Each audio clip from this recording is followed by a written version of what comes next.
안녕하십니까. 도곡 정보문화도서관 단골손님 김민식입니다. 안녕하셨습니까? 성북 길빛도서관 단골 손님 박동훈입니다. 아, 도서관 도서관 단골손님들의 단골손님들의 전화수다방. 전화수다방. 예, 내가 빌린 내가 책 빌린 책. 43번째, 오, 43번째 좋아. 시간입니다.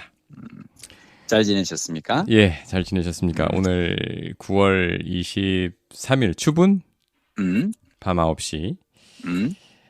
정각에 시작했습니다. 아, 유튜브 내가 빌린 책 이렇게 영상 이렇게 지난주 편에 네. 우리 박동 부장님이 좀 이렇게 막 독감 걸려가지고 막 이렇게 힘든 그 얘기를 했더니 막 다들 이렇게 걱정하시는 건강 관리 잘 하시라고 댓글이 달리고 막 그랬어요. 죄송합니다. 음. 제가 못 봤어요. 아니, 우리, 유튜브는 우리 또 예. 박동원 부장님은 유튜브가 아니라 팟캐스트 쪽 주로 이제 그걸 하시니까, 하여튼 아, 유튜브에 댓글이 달렸으니까, 그만큼 이제, 신경 좀 쓰시고, 예. 몸조리 잘 하시고, 이제 단골 컨디션은 손님들 좋아졌죠? 음. 고맙습니다. 걱정해 주셔서. 그러니까요.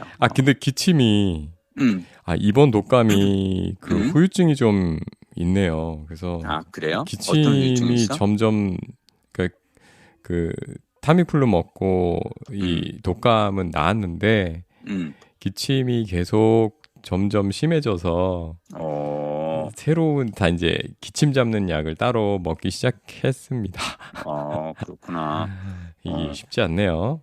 나이 탓인가? 나는 나는 지난주에 이제 박동 네. 부장님 그 독감 때문에 고생한다는 얘기 듣고 나는 오늘 가서 독감 예방 접종하고 왔어요.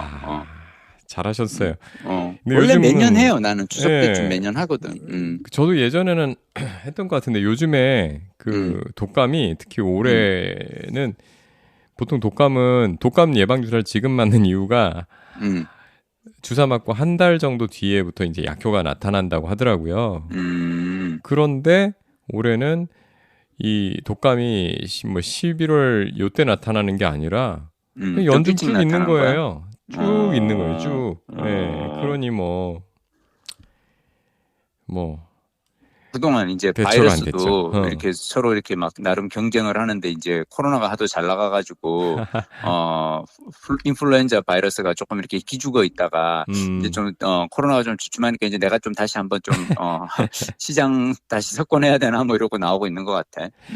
아, 오늘 우리 예고했었죠? 오늘은 네, 도서관 얘기를 도서관 이야기. 우리 도서관 예, 이야기. 전국 방방곡곡 그 다니시는 도서관을 제가 다녔 다니시는 도서관 중에서 네. 제가 사실 지지난주 대구 범어 도서관 갔었는데요. 범어 갔더니 도서관이요? 어, 범어산? 맞아요. 그쪽이에요. 범어사? 수성구. 범어사. 범어사를 들어본 것 같아요. 사. 어, 어, 어. 어. 대구 범어 도서관 갔다 왔는데 거기 갔더니 플래카드가 붙어 있는 거예요. 어? 전국 이용률 1위 도서관이라고. 오. 그래서 근데 도서관도 되게 멋있어요. 잘 지어 놓기도 했고. 네. 그래서 근데 전국 이용률 1위라고 하니까 그 비결이 되게 어. 궁금하잖아요. 네네. 그래서 제가 사 선생님께 여쭤봤습니다. 전국 이용률 음. 1위 하는 도서관의 비결은 뭔가요? 그랬더니 네. 접근성이라 그러더라고요. 접근성? 거기가 대구 지하철 범어역에서 출구 아. 바로 앞이에요. 아하. 딱 전철에서 나오면은 바로 그 앞에 이렇게 막 한 2분, 3분 거리, 그러니까 음. 초역세권인 거고, 음. 그리고 여기가 1인당 10권을 대여를 하는데요. 와, 거기 어, 많이 대여하시네요. 보통 다섯 어, 건인데. 그러니까 음. 10권인데, 음. 여기가 또 대구 수성구가 약간 이렇게 서울의 그 강남 대치동처럼 약간 거기가 학군 이렇게 이 교육 관심 많은 부모님들이 이렇게 많이 사시는 동네거든요. 대구 수성구는. 많이 들어본 것 같아요. 강남구, 그러니까, 수성구. 맞아요. 그러니까 그 약간 이렇게 대학 진학률 높은 그런 그 지자체 중 하나가 이제 대구 수성구인데, 거기 네. 딱 그 위치에 있는 이 범어도서관이 수성구에 있는 도서관이고, 음. 그래서 1인당 10권을 대여하는데, 음. 방학 때가 되면은 엄마들이 캐리어를 끌고 도서관으로 오신대요. 아니, 그래서 왜 우리 박동 부장님 하듯이 그 가족 4명이서 이렇게 각자 그 열람증을 만들어서 빌리면은 40권이잖아요. 딴 데보다 두 배로 빌려주니까 정말 캐리어 필요하겠네요. 캐리어를 끌고 이렇게 가시고 그렇게 해서 그러니까 이게 그러니까 제일 사실은 도서관에서 중요한 거는 접근성, 그러니까 대중교통, 특히 전철 같은 거 이렇게 가서, 그래서 대구 각 지역에서 이렇게 그 이 근처 분들뿐만 아니라 다른 이렇게 구에서도 이제 전철 타고 각 편하게 오실 수 있으니까 오시고, 제가 가서 또 놀랬던 건 저는 그때 왜 갔었냐면 브라보 마이 라이프라고 하는 그 도서관 인문학 아카데미 이제 그 강연 프로그램으로 저는 이제 초빙을 받았어요.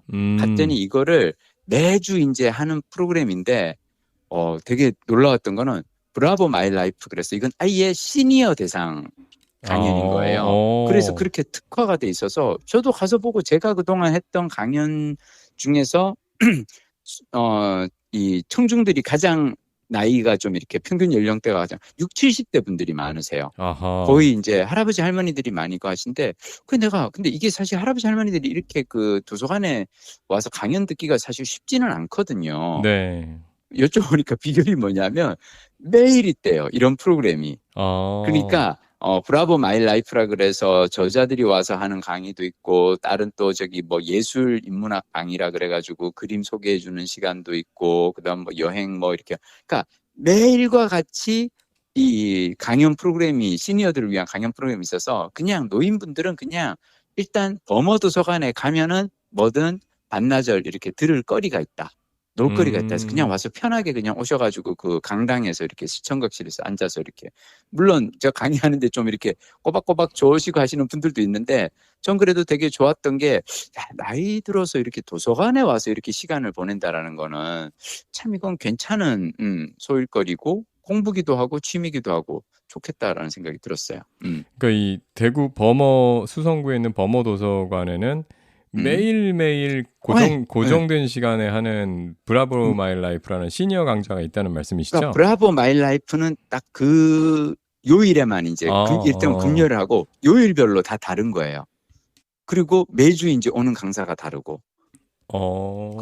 하여튼 그래서 저는 이렇게 보면서 여기는 되게 이렇게 프로그램도 잘 돼 있고, 하여튼 참. 그리고 저도 이렇게 그 도서관 이렇게 다니면서 그 안에 제가 이제 각 층마다 열람실을 다녔거든요. 네. 되게 놀란 거는 뭐냐면 국제화 자료실이 있는데, 그 국제화 자료실은 아예 그 자료실 하나가 다 그냥 외국 서적들로. 그래서 일본 잡지부터 해서 미국 잡지, 온갖 그 이렇게 세계 각국의 잡지들, 종이 잡지들이 있고요. 근데 요즘 그 종이 잡지를 그렇게 보기가 쉽지는 않잖아요.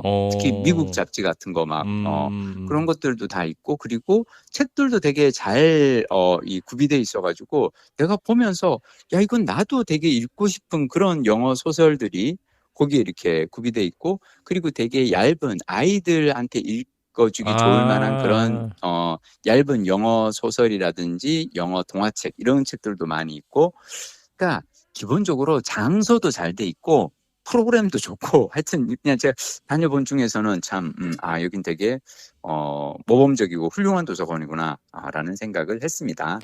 이게 지금 제가 구글 카카오 맵으로 역시 또 들어가 보셨구나. 네, 들어가 봤는데 엄청 큰 도서관인데요. 이게 그죠. 건물 자체가 사진도 되게 거의 건물이 되게 멋있어. 거의 9층 10층 되는 레머드급 도서관이네요, 여기. 네, 잘 지어놨어요. 그리고 계단도 옆에 이렇게 약간 계단식 정원도 돼 있고 막 그래서 보면서 역시 이제는 도서관이 그 어떤 공간적인 매력이 있어야 되는 거야. 그러니까 옛날처럼 근데 이 도서관에서 내 참 사수님한테 재미난 얘기 들었어요.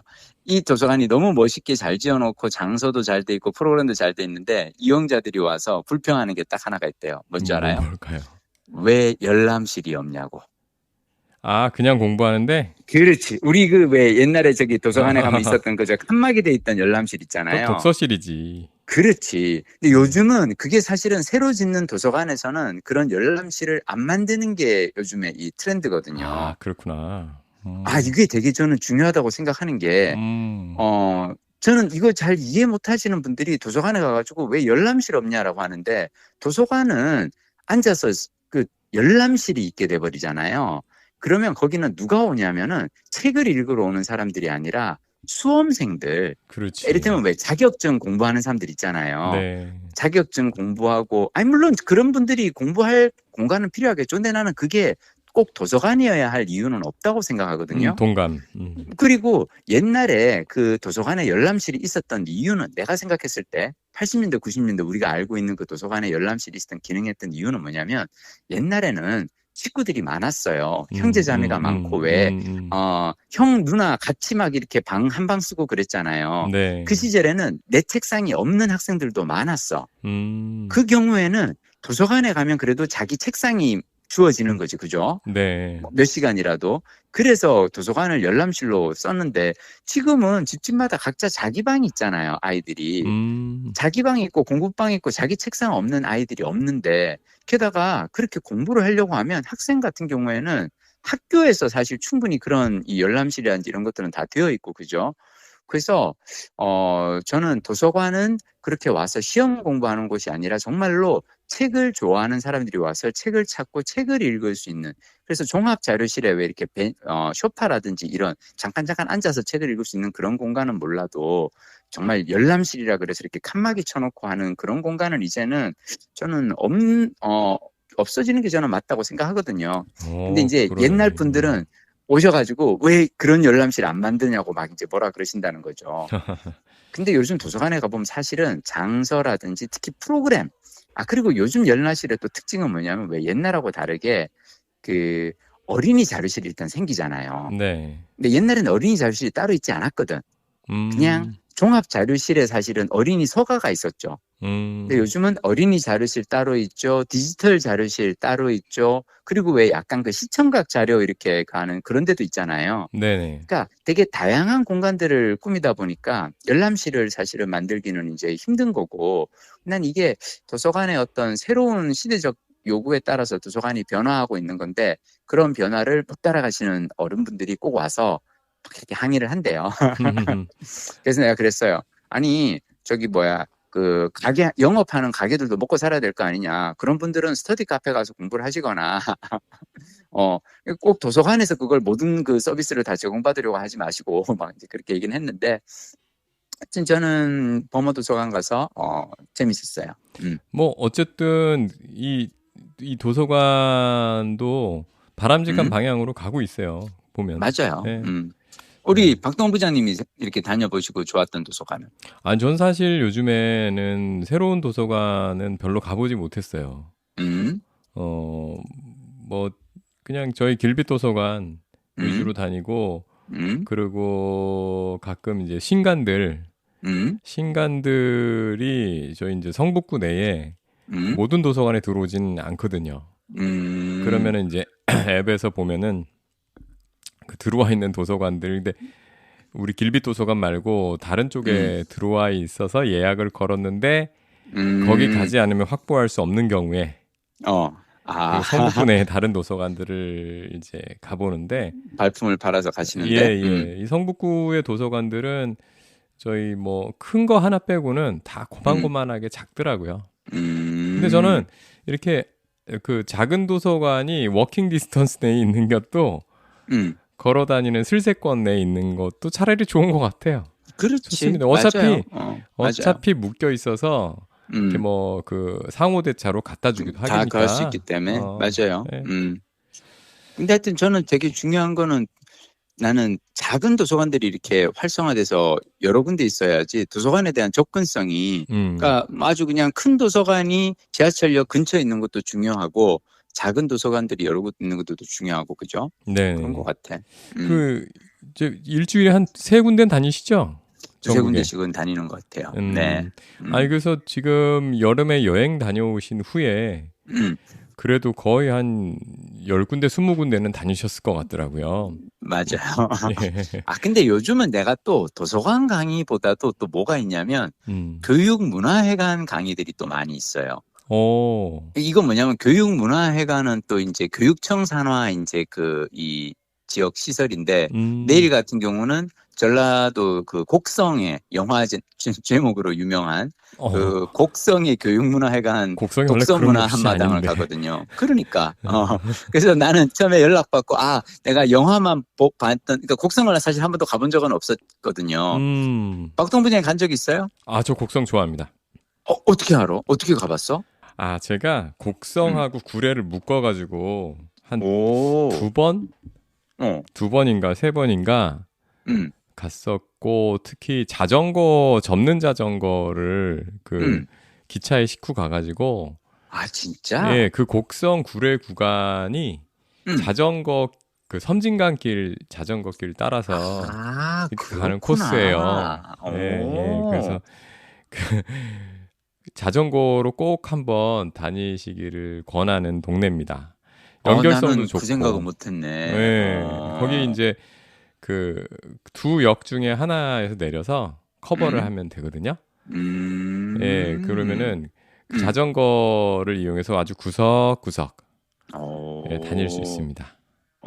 예, 물론 어. 이제 그 위쪽으로 가면 약간 지리산이니까 그렇지. 예, 나는 어, 우리 박동 부장님이 혹시 지리산 저기 그 둘레길을 걸을 때 그쪽 구간을 걸으셨나 했더니 둘레길로도 그게 간 적 아니고 있어요. 둘레길 둘레길도 그쪽에 있고. 걸으라고 간 적도 어. 있고, 근데 제일 우리 기억에 박동 남는 부장님도 건 완전히 그 자전거. 아웃도어 라이프. 어, 자전거, 예, 섬진강 자전거길. 예, 좋습니다. 아, 알았어. 내가 음. 내일은 너무 급해서 지금 힘들 것 같고 다음에 한번 날 잡아서 아, 다녀와야겠다. 요즘도 음. 있는지 모르겠는데, 요즘 음.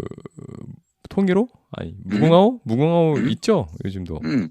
예, 있죠. 무궁화호에 음. 자전거를 싣는 칸이 있었던 것 같거든요. 그래서 음. 거기 싣고서 음. 갔었던 기억이 납니다. 음. 곡성. 자전거 얘기하니까 내가 음, 저기 그 며칠 전에 충주 또 강연이 있어서 갔는데 그때는 이제 교장 선생님들 그냥 연수라서 네. 갔다가 원래는 이제 버스에 자전거 싣고 가서 나는 또 음. 춘주호 그 탕금호 자전거길이 참 또 좋거든요. 코스를 쫙 한 바퀴 돌 맞아. 수 있는 많이 게. 들었어요.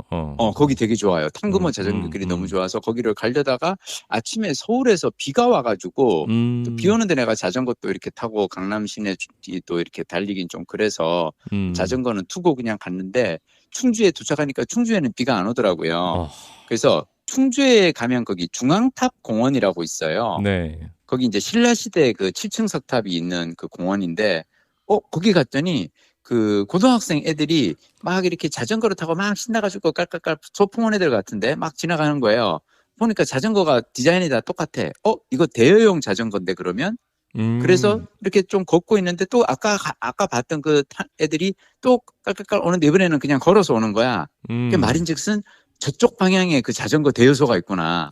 애들이 아하. 반납을 하고 이제 걸어서 오는 거니까. 그래서 음. 그쪽 방향으로 갔더니 자전거 대여소가 있는데 이게 공공 자전거 대여소인데 세상에 2시간에 2,000원. 참 우리나라 엄청 싼 거야. 퍼블릭이 참 싸요, 우리나라. 엄청 싼 거야. 그러니까 이게 어. 뭐냐면 충주 체험관광 안내센터 바로 맞은편에 있는 자전거인데 그러니까 이제 음. 사람들이 여기에 와서 여기 오면 사실은 그 탕금호 자전거 정두길이 잘 돼 있어서 사람들이 다 이제 막 그 멀리서 온 사람들이 헬멧 쓰고 막 자전거 막 이렇게 가하니까 그냥 거기에 여행 온 사람도 관광 온 사람도 잠깐 이렇게 자전거 이 맛을 좀 보라고 해놓았는데 신분증 갖다 맡기고 2,000원에 하는데 너무 좋은 거예요. 그래서 내가 그런데 이렇게 자전거 빌려주신 분이 나를 이렇게 보더니 뭐 여기저기 여행 오셨나요? 예, 이러고 이제 빌려가지고 이제 11시 반에 빌려서 이렇게 좀 타다가 원래는 1시 반까지 이제 반납을 할 수 있는데 내가 또 2시에 강의가 있으니까 한 12시 반쯤 이제 일찍 갖다 드렸어요. 네. 이제 갖다 드렸더니 그 점심시간인데 그래도 한 분이 이제 반납한 사람 이제 받으려고 한 분이 안에 계시더라고. 그래서 내가 이렇게 음. 드렸는데 그분이 왜 이렇게 벌써 반납하셨어요? 그 내가 제가 저 오후에 일이 있어서 그랬더니 아니 실은 아까 그 저기 같이 있던 직원분이 저를 알아봤다는 거예요. 친구분이 이 카톡으로 어떤 영상 보라고 이렇게 보내줬는데 제가 아. 나오는 이제 유튜브를 보셨나 봐요. 아, 그래서 연예인. 아니야. 그래가지고 이분이 내가 이제 자전거 반납하면은 꼭 사진 어. 찍고 사인 받아야겠다고 이제 막 그러고 아. 이제 그러면서 아까 그 양반이 그 유튜브에 나온 사람이야 막 이러고 이제 그걸 하셨는데 어. 지금은 이제 점심시간에 와서 그분은 식사하러 가셨는데 그 틈에 내가 이제 반납을 하니까 남은 직원분이 너무 당황해 하시면서 그래서 아이고 그러면 어떻게 그래서 내가 아주 지금 이제 강의하러 이동해야 되기 때문에 이제 저기 사인이나 뭐 이런 건 힘들 것 같다고 그분은 기다릴 수는 없을 것 같다고 그러면서 내가 뭐라 그랬냐 그 동료분한테 전해달라고 인생에 나중은 없습니다. 그냥 뭔가 딱 떠오르면은 그때 해야지. 근데 사람들이 어떤 그게 있냐면 왜 지금 내가 뭔가를 해야 될 때 있을 때 아니야 지금 말고 조금 더 내가 지금 당장 얘기하기는 조금 약간 민망한데 어차피 저 사람이 다시 올 거니까 그때 해야지 라고 이렇게 왜 사람들이 약간 부끄러울 때 왜 그런 거 있잖아요. 어떤 여학생을 내가 만나 근데 내가 얘를 한 번밖에 못 만난다 생각하면 그때 무조건 고백을 하거든요. 근데 얘를 내가 매주 강의 시간에 만날 거야. 아, 그러면 오늘 내가 이 여자분한테 내가 이 고백을 하지 않는다고 다음 주에 할 거야 라고 하면서 마음을 추스리려고 그러고 다음 주가 되면 또 다음 주 약간 이렇게 되거든. 딴 놈이. 그렇지. 그래서 내가 얘기했어. 인생에 나중은 없다. 그냥 뭔가 확 떠오르면 그 순간 저질러야지. 하여튼 근데 참 내가 저기 오늘 나는 하고 싶은 또 얘기 재미난 제가 요즘 그 모닝 루틴이 뭐냐면 네. 그 아침에 약간 이렇게 동기부여가 되는 유튜브 영상들을 좀 많이 봐요. 그래서 막 되게 재미난 영상들이 많아. 요즘은 이를테면 퇴직 학교라든지 뭐 다양한 영상들이 있는데 나는 이제 왜냐하면 유튜브에서 강연하는 사람들이 이제 얘기를 들으면서 요즘 사람들이 어떤 이야기를 주로 하는지가 하는데 그 로미의 리얼 비긴스라는 유튜브 채널이 있어요. 로미오의 리얼 비긴스요? 로미오가 아니라 로미. 아, 로미. 로미의 리얼 비긴스. 그러니까 어, 진짜 시작. 오, 로미의 리얼 비긴스. 이게 이제 이 로미라는 분이 원래 이제 정경미 선생님이라고 학교 선생님이었어요. 교사로 일하다가 이분이 그만두고 사표를 던지고 지금은 이제 책 쓰고 코칭하고 유튜브 하시고 막 그러거든요. 네. 그리고 사람들과 이제 독서 모임 같은 거 하고 되게 다양한 활동을 하시는 분인데 이분이 이제 그 영상에 나와서 무슨 얘기를 하시냐면 퇴사해야 하는 사람, 퇴사하면 안 되는 사람을 딱 구분해 주시는 거예요. 야, 이거 봐야겠네. 근데 나는 이 방송을 보면서 이거 너무 와닿는다라고 했는데 뭐냐면 일단은 퇴사해야 하는 사람은 어떤 사람이냐면 아니야, 나 이거 회사 볼래. 얘기해 일단 내가 주세요. 예. 얘기 들어봐. 예. 회사가 담지 못하는 사람. 회사의 그릇이 담기에는 너무 큰 사람. 근데 그러면 내 그릇이 회사의 그릇보다 더 큰지 작은지를 어떻게 구분하나요? 이렇게 인터뷰어가 물었더니 회사에서 이런 얘기 듣는 사람이래요. 뭐냐면 주위 사람들이 야, 넌 도대체 어디서 그런 열정이 나와? 와, 넌 그 열정이 정말 대단한 것 같아. 막 이런 얘기 듣는 사람 있잖아요. 그거는 무슨 얘기냐면 실은 주위 사람들이 부담스럽다는 얘기인데. 어? 부담스럽다는 얘기인데. 그렇지. 우린 네가 감당이 안 된다. 이분이 학교 교사로 일하면서 이분은 엄청나게 막 되게 열정적으로 막 아이들 가르치고 막 온갖 프로그램들 막 해보고 새로운 시도를 해보려고 막 이렇게 하면은 그 윗분들이 다 아우 정 선생 어떻게 그렇게 열정이 많어? 그런 열정은 어디서 나와? 막 이런 얘기를 하는데 사실 그런 말들은 약간 맥 빠지잖아요. 너 뭐 그렇게 열심히 사니? 야 그냥 남들처럼 그냥 적당히 해. 야 어차피 우리 그냥 다 공무원인데 고만고만하게 그냥 워라밸 지키면서 살아. 약간 이런 얘기잖아요. 네. 그러니까 그런 얘기를 듣는 사람은 퇴사하는 게 좋다. 난 이거 되게 이렇게 확 와닿는 말이었고요. 퇴사하면 안 되는 사람 어떤 사람이냐? 난 이것도 되게 재밌었는데 번아웃이 온 사람은 퇴사를 하면 안 된대요. 오. 보통 많은 사람들이 번아웃이 오면 퇴사를 하거든요. 네. 근데 이분 얘기는 뭐냐면 번아웃이 왔을 때는 오히려 퇴사를 할 게 아니라 회사를 이용하라고 합니다. 그러니까 뭐냐면 회사 내에서 일단 그러니까 휴직이라든지 아니면 안식년이라든지 아니면 병가라든지 정 안 되면 연차라든지 어떻게든 그런 걸 쓰면서 버티면서 다시 이 에너지를 끌어올려야지 번아웃이 왔다 그래서 회사를 그만두면 회사 그만두고 나면 당장 급여도 없어지고 다 모든 게 없어지고 났는데 나는 에너지가 없는 상태잖아요. 네. 그래서 뭔가 이 새로운 일을 시작할 때 너무 힘들다는 거예요. 그래서 번아웃이 와서 일을 그만둔 사람들이 에너지가 없는 상태에서 다음 선택을 하니까 오히려 더 나쁜, 더 악수를 두기가 더 쉽다. 최악의 이 결정을 하기가 더 쉽다. 그래서 차라리 번아웃이 왔을 때는 휴직이든 뭐 아니면 연차든 이렇게 내서 몰아서 좀 이렇게 가면서 좀 뻔뻔하게 회사를 이제 쉬엄쉬엄 다니겠어.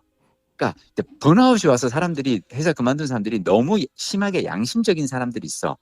내가 지금 번아웃이 와서 회사에 있어봤자 팀원들한테 민폐만 될 것 같고 회사에 내가 폐를 끼칠 것 같으니까 그냥 나가겠습니다라고 하는데 그래서는 안 된다는 거지.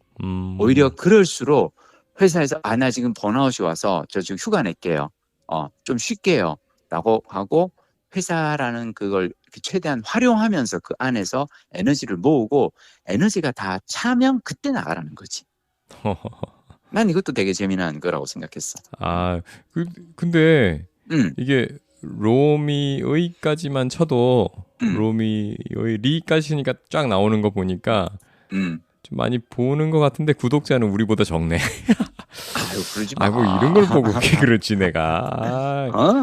훌륭한 선생님 이 채널을 앞에 두고 내가 그런 불경한 생각을. 아니 근데 아이. 로미의 리얼 비긴스는 사실은 시작한 지가 얼마 안 됐어요. 그랬을 것 같아요. 영상 올라온 지 얼마 안 되고 우리 막 거하고는 그래서 때깔이 다르네. 아니 진짜로 그러지 마. 우리 솔직히 얘기하면 우리 정말로 그냥 근데 날로 물론 우리가 먹잖아. 이제 한 1년 되긴 했지. 그리고 아니 우리가 저기 뭐야 그 만듦새만 날로 먹지 준비는 우리가 일주일 내내 열심히 하지. 각자 그죠. 삶의 삶의 책 읽고 준비입니다. 이 컨텐츠를 열심히 우리가 저기 준비를 하지. 다만 이제 그냥 유튜브에 올라오는 걸 보면은 둘이서 그냥 전화로 수다 떠는 이야기지만 저기 뭐야 그래도 오늘 내가 빌린 책 한 권은 얘기하고 갈 거야. 도서관 뭐냐? 하나 좀 더 해주세요. 도서관은 내가 생각나는 게 없어. 지금. 그래요? 왜냐하면 내가 요즘은 계속 학부모 강연을 많이 다녀요. 요즘 트렌드는 또 그거군요. 그러니까 이게 왜 그러냐면 이게 되게 재밌는 게 제가 이제 올해 초에 외로움 수업 내고 그러니까 유튜브에서 이렇게 했다가 지식인사이드에서 미래형 인재, 그러니까 이 챗GPT 시대에 아이들을 어떻게 키울 것인가라는 걸 했는데 그게 이제 막 조회수가 막 100몇십만 막 넘어가면서 학부모들 사이에서 이게 약간 이제 화제가 된 거예요. 그래서 학부모회에서 저를 불렀어요. 네. 그래서 가서 학부모 강연을 했는데 몰랐는데 이 지역의 학부모 회장들은 또 회장들끼리 네트워크가 있더만.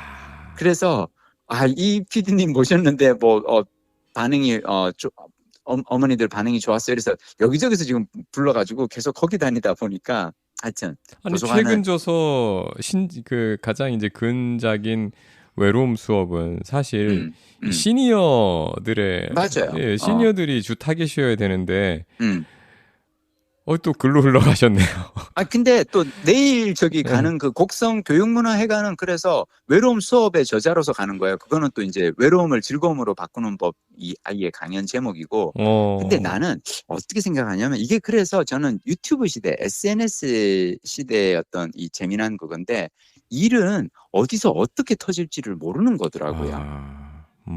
그래서 저는 유튜브 뭐 이렇게 연락이 오거나 하면 이렇게 막 가가지고 다양한 얘기를 하고 그게 어떤 게 갑자기 바이럴이 될지를 모르니까. 근데 사실은 저는 제가 유튜브 가서 하는 얘기들은 되게 오래전서부터 책 쓰고 블로그를 10몇 년째 하면서 해왔던 고민들을 이제 하는 얘기니까.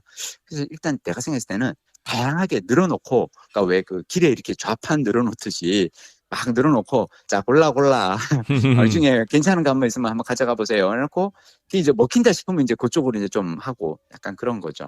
아니 곡성 내일 가세요? 내일 가요. 뭐 타고 가세요? 저 KTX 타고 갑니다. 아침에 용산역에서. 곡성 저기 접는 자전거 한번 싣고 가세요? 아니야. 근데 나는 KTX에 접는 자전거 실는 게 좀 난 불안하던데 왠지.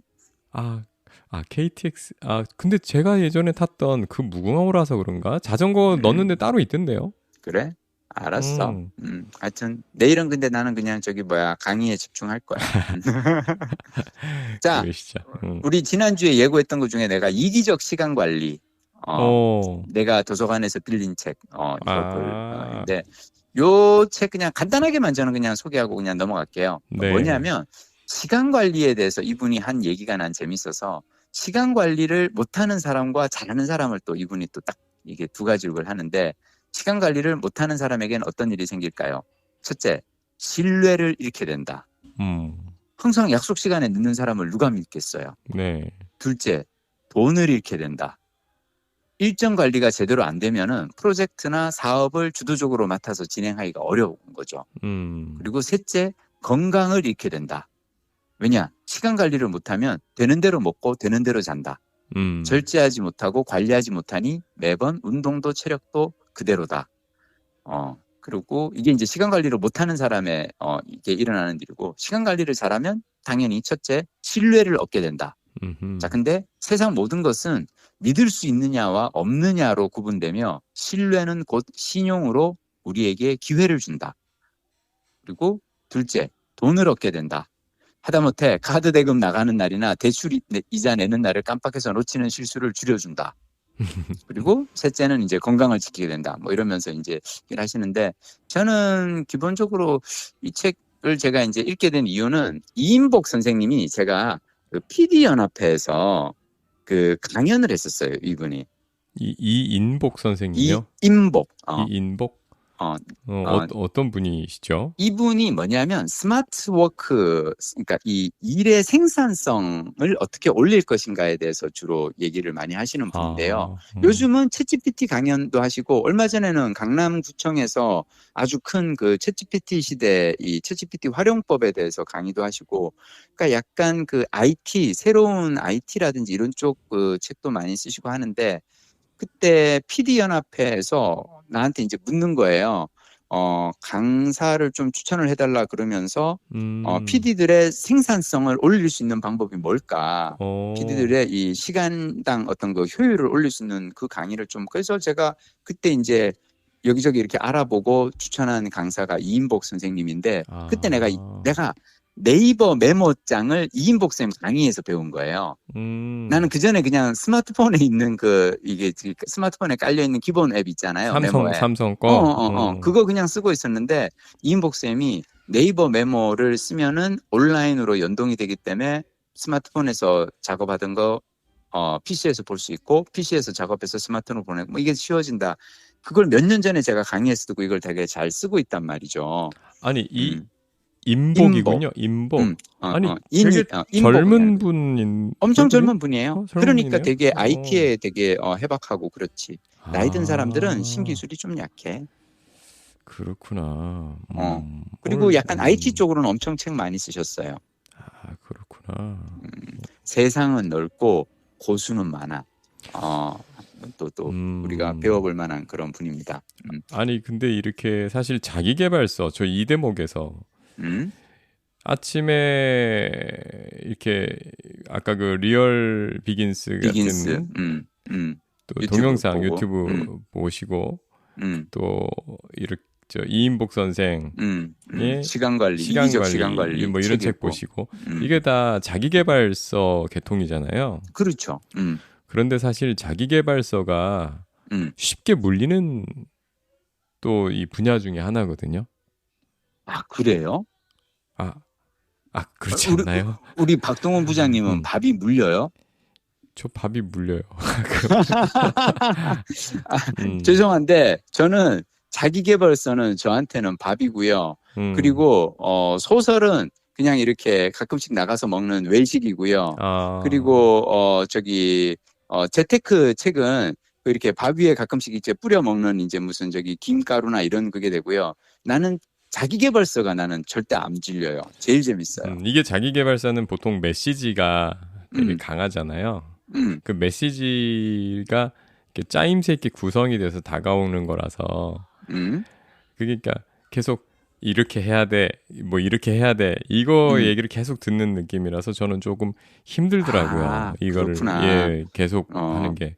오히려 저는 그거보다는 그 강원국의 말말말 같은 그 라디오 프로 있잖아요. 그래서 그냥 다른 사람 인생 얘기 듣는 거, 그런 게 편하고 좋더라고요. 그러니까 뭐 자기계발서도 가끔 보면 좋은데, 저는 그 비율이 그러니까 그 역치가, 그러니까 하루 섭취량이 있는 것 같아요. 그렇군. 그래서 그 섭취량 이상은 잘 못 먹는. 자, 그러면 오늘 이 대목에서 이제 슬슬 마무리할 시간 됐으니까 다음 주 예고 나갑니다. 우리 박동원 부장님, 다른 사람의 이야기를 듣는 걸 좋아하시는 박동원 부장님께 딱 추천하고 싶은 책을 제가 마침 이번 주에 도곡정보문화도서관 가서 빌려왔거든요. 뭘까요? 다음 주 소개해 드릴 건데요. 제목은 그렇게 인생은 이야기가 된다. 혹시 들은 제목인데? 이거 유명한 책이에요. 이게 뭐냐면 월스트리트 저널 부고 전문 기자가 쓴 책인데요. 이분이 음. 월스트리트 저널에서 부고만 수백 편의 부고를 쓴 거예요. 그러면서 이분이 이 책을 쓴 이유 중 하나는 뭐냐면 당신의 부고를 당신 손으로 직접 쓰라라고 얘기를 합니다. 그러면서 근데 이제 이분이 심지어 부고 쓰는 워크샵, 글쓰기 워크샵 이런 것도 이제 막 하는 사람 얘기도 나와요.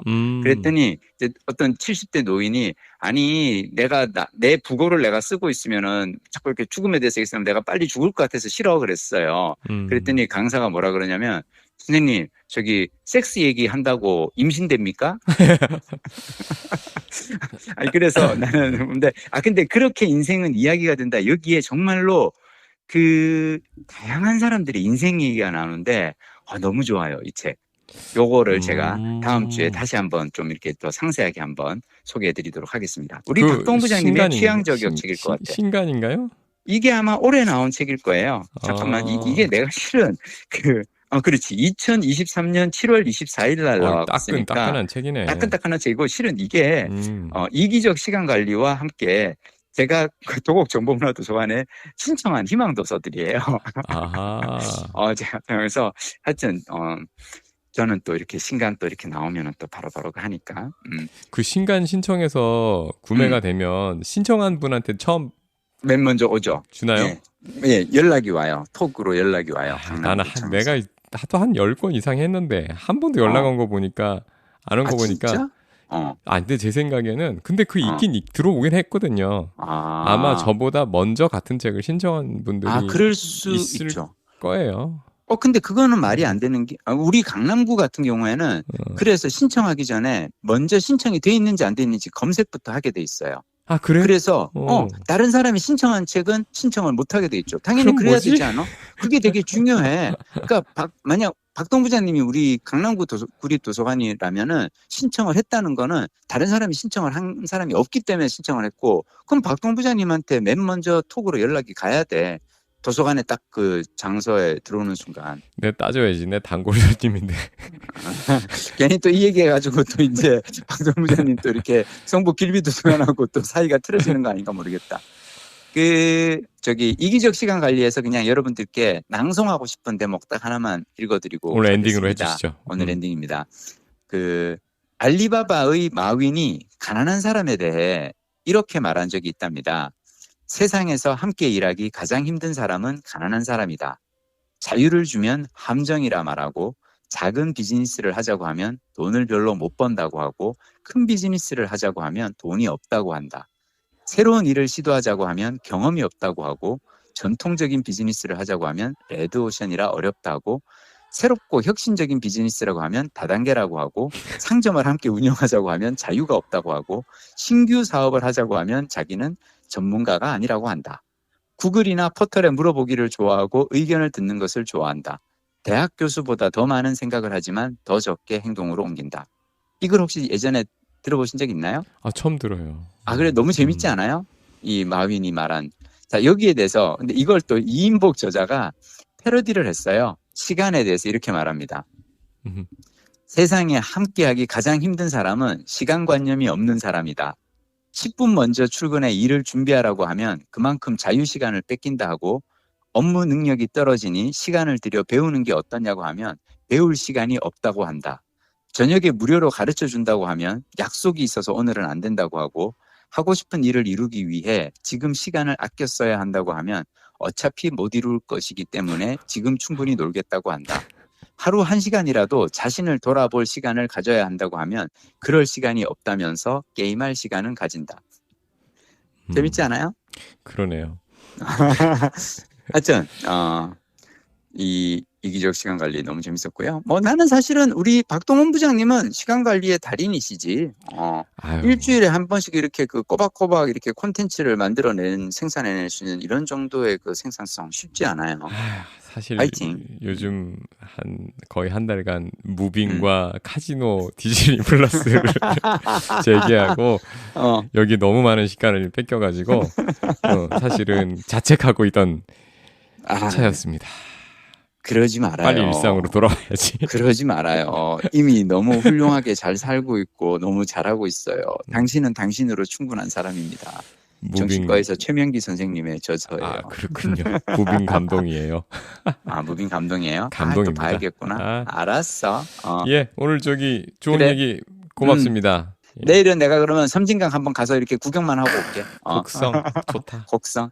구례도 그래요. 좋은데. 예.